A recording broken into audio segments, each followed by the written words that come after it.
Avant de procéder au tirage au sort pour savoir qui va organiser le prochain colloque, j'aurais aimé peut-être avoir 2 ou 3 avis dans la salle sur les échanges qui se sont déroulés et peut-être sur vos attentes futures par rapport à de prochaines rencontres ou collaborations.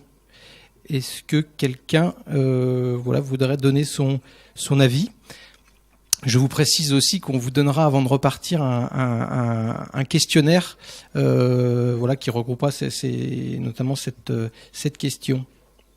Est-ce que quelqu'un a un avis à donner ? Ouais.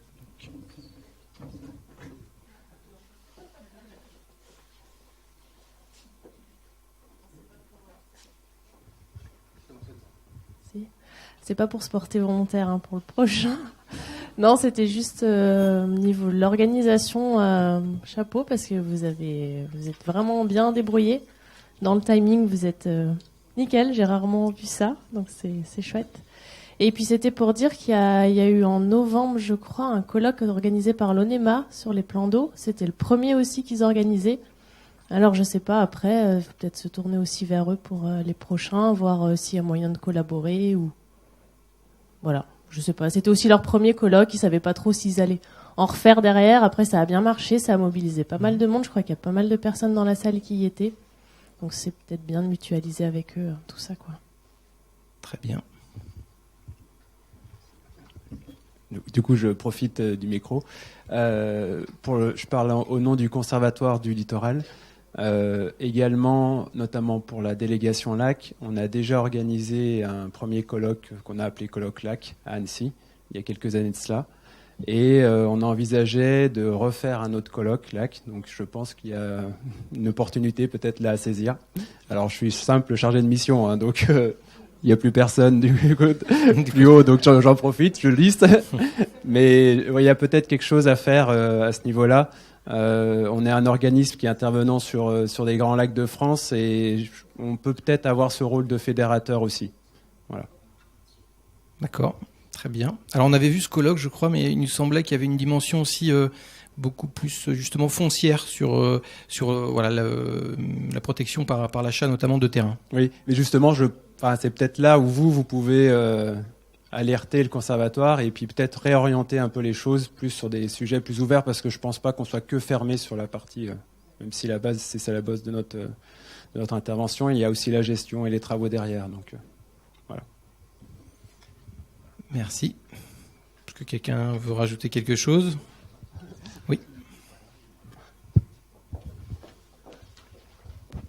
Alors moi je fais pas partie non plus de la hiérarchie du Conservatoire du Littoral, mais a priori, il est prévu que le colloque ait lieu en 2018 sur le lac réservoir Seine, tel qu'il a été présenté cette fois-là à ce colloque. Et pour avoir participé au colloque d'Annecy sur les lacs du Conservatoire du Littoral et au colloque d'Aix-en-Provence, je pense qu'il y a un intermédiaire à trouver pour tisser des liens à la fois entre les gestionnaires, les scientifiques, et faire en sorte qu'il y ait un réseau qui se mette en place.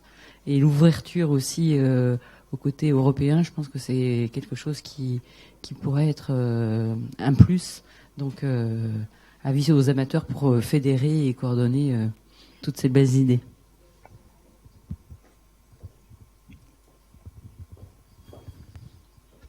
Il y a 2 autres suggestions, si je peux me permettre. La faculté de droit à Nantes a organisé il y a 6 mois un colloque sur le droit et l'environnement, c'est-à-dire l'adaptation du droit aux futurs enjeux environnementaux. C'est peut-être une connexion pluridisciplinaire. Ça a été évoqué d'ailleurs par des questions sur le droit foncier. Mais le colloque allait au-delà du droit foncier. Donc c'est peut-être une orientation. Et puis il y a une discussion qu'on a eue aussi sur le rapprochement éventuel avec les considérations macroéconomiques en termes de valorisation des écosystèmes. Est-ce qu'on les porte ou non sur des enjeux économiques? C'est ces 2 orientations-là, en termes de droit et d'économie, qui peuvent être tissées éventuellement. Ça, c'est une suggestion.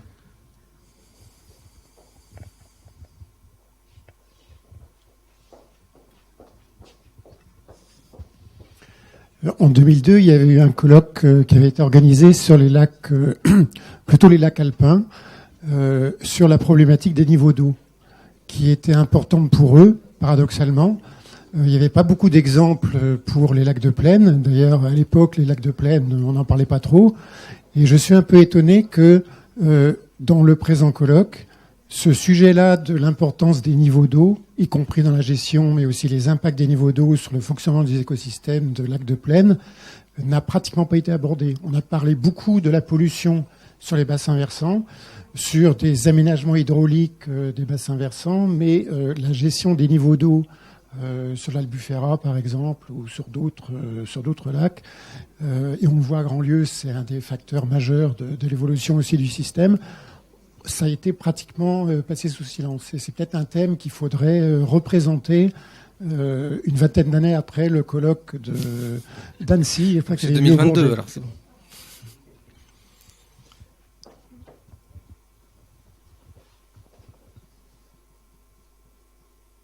C'est bon ? Bon. Bah merci, vous avez presque fait ma conclusion, comme ça, donc des pistes. Donc voilà, nous voici au terme de nos 2 premiers jours d'échange. Certains d'entre vous vont avoir l'opportunité de découvrir demain la Maison du Lac, une partie du lac de Grandlieu et son réseau hydraulique. Et d'autres n'ont pu prolonger leur séjour, mais l'occasion de leur présenter ce lac se renouvellera peut-être, je l'espère. Donc tout d'abord, je souhaitais vivement vous remercier pour la qualité des présentations auxquelles nous avons assisté, présentations qui ont suscité de nombreux et riches échanges. Merci aussi pour la pertinence de vos questions. Un grand remerciement également à nos traducteurs qui ont su rendre facilement accessibles les conférences. Hier, nous avons pu explorer l'état écologique des lacs français, aujourd'hui celui des lacs européens. Et cet après-midi, nous avons pu évoquer les actions de sensibilisation de chaque centre. Donc nous avons pu aussi voir la confirmation de l'intérêt que nous avons à communiquer et à partager nos expériences. Nous espérons, l'ensemble de l'équipe de la Maison du Lac espère que vos attentes sur ce colloque ont été satisfaites et que chacun d'entre vous avait pu établir de nombreux contacts. Parmi les objectifs fixés pour ce colloque, il y avait effectivement de créer des liens entre les participants, de redynamiser le réseau européen des lacs en l'élargissant. Et vous nous avez donné là, sur ces derniers échanges, quelques pistes. Et puis d'élaborer sur la base de nos échanges des pistes de projets scientifiques ou de valorisation. Ces projets demanderont certainement plus de temps pour aboutir, mais en tout cas, je pense que voilà, des pistes sont possibles. Je pense que nous avons en grande partie rempli ces objectifs, donc des liens sont créés. Je pense que le nombre d'entre vous sont intéressés aussi pour poursuivre cette mise en réseau. Nous vous transmettrons la liste des participants avec les coordonnées mail afin que chacun puisse poursuivre les échanges, sauf s'il y a des objections par rapport à ça. On n'a pas fait rempli de formulaire, mais vous nous le dites si vous n'êtes pas d'accord, mais sinon on transmettra à tout le monde la liste des participants avec l'adresse mail pour pouvoir continuer les échanges. En dehors des dernières propositions sur les lacs alpins, sur le colloque du Conservatoire du Littoral, j'ai noté aussi lors d'échanges des contacts à approfondir avec le RIOB, qui est le réseau international des organismes de bassin, qui pourrait nous aider dans cette mise en réseau. Certainement des liens aussi utiles en termes de médiation avec le WLI de Chris Rostron. Je pense que chacun d'entre vous va repartir de son côté avec le souhait de creuser certaines pistes avec un ou plusieurs participants de ce colloque. Sur un plan au plus opérationnel, même si faire vivre un réseau est complexe, nous ne souhaitons pas en rester là et ça correspond, je pense, aux différents échos que nous avons pu entendre. En 2013, un outil extranet avait été mis en place, mais est resté un petit peu en sommeil. Il avait été mis en place suite au dernier séminaire en Hongrie. Et en lien avec le syndicat de bassin versant de Grandlieu, nous allons nous atteler avec Audrey pour le faire vivre, afin que nous puissions rapidement et régulièrement peut-être échanger des informations et des données. Je pense que nous vous ferons aussi des propositions dans les semaines à venir sur des outils de communication qui pourraient être utilisés pour continuer, poursuivre des échanges qui me semblent pertinents. Et enfin, nous avons vu que les financements restent le principal besoin pour élaborer des projets. Aussi, nous allons regarder de notre côté les possibilités offertes par l'Union européenne en termes de financement de projets, qui se feront donc sans crise, c'est ça. Quelques mots logistiques pour la journée de demain. Le rendez-vous est fixé à 9h à la Maison du Lac. 9h30 9h30 me dit Audrey. Donc c'est bien, vous avez un peu plus de temps pour ce soir.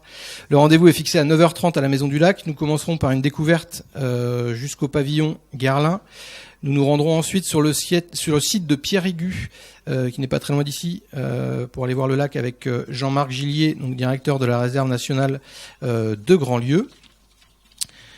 Nous déjeunerons ensuite à l'auberge du Pays de Ré et l'après-midi, nous poursuivrons pour découvrir le réseau hydraulique du lac jusqu'à la Loire avec Hervé de Villepin et le syndicat d'aménagement hydraulique. Voilà, je souhaite un bon retour à ceux qui nous quittent et à demain pour les autres. Pour ceux qui le souhaitent, nous vous invitons à assister à la conférence de Giacomo Bitondi de ce soir, qui sera ouverte au grand public sur la thématique donc, des lacs italiens. Une petite annonce pour terminer. Nous avons dans l'équipe de la Maison du Lac 2 stagiaires qui vont bientôt terminer leur stage à la Maison du Lac. Morgane, d'ailleurs, qui a obtenu son diplôme en début de semaine en tant qu'animatrice en éducation à l'environnement. Donc, si vous avez des besoins en termes d'animation nature, nous avons quelqu'un qui cherche un travail. Et idem pour Mariana Solé, que je remercie particulièrement, qui a beaucoup aidé notamment Audrey et toute l'équipe dans l'organisation de ce colloque, qui s'est beaucoup investi, qui parle 4 langues, et qui recherche une mission dans le domaine de l'environnement et de l'international. Donc n'hésitez pas non plus si vous avez des besoins de ce côté-là. Je vous les recommande. Voilà, merci encore à tous et à toutes. Bon retour et bonne fin de journée.